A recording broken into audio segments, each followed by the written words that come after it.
ঈদ উল ফিতরকে সামনে রেখে সিমাইয়ের বাড়তি চাহিদাকে ঘিরে ভেজাল ও অনিয়ম রোধে অভিযান জোরদার করেছে জাতীয় ভোক্তা অধিকার সংরক্ষণ অধিদপ্তর।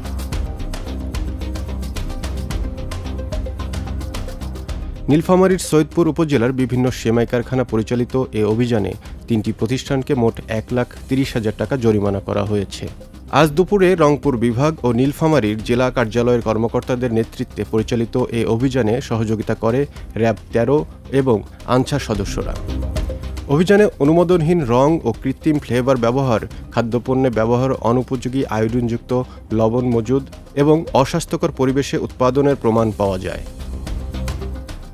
এছাড়া পণ্যের মোড়কে ঘোষিত উৎপাদনের সঙ্গে বাস্তব উৎপাদনের অসামঞ্জস্য এবং নিম্নমানের কাঁচামাল ব্যবহারের মতো গুরুতর অনিয়ম ধরা পড়ে। অভিযানে সৈয়দপুর নিয়ামতপুর এলাকার রোশনি সিমাই কারখানাকে ৩০,০০০ টাকা, তাজ ফুড প্রোডাক্টস সিমাই কারখানাকে ৬০,০০০ টাকা এবং নাজ ফুড প্রোডাক্টস সিমাই কারখানাকে ৪০,০০০ টাকা জরিমানা করা হয়।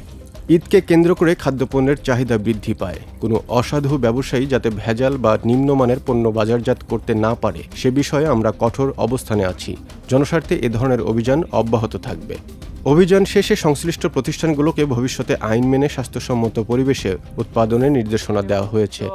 আমরা ফ্লেভার পেয়েছি, রং পেয়েছি এবং খাদ্যদ্রব্যে ব্যবহার করা যায় না এরকম আয়োডিনবিহীন লবণ পেয়েছি। এছাড়াও অপরিচ্ছন্ন পরিবেশ ছিল।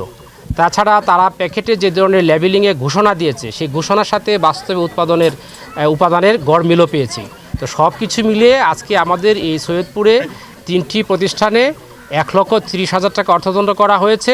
জনস্বার্থে, ভোক্তা স্বার্থে আমাদের এই তদারকি অভিযান অব্যাহত থাকবে।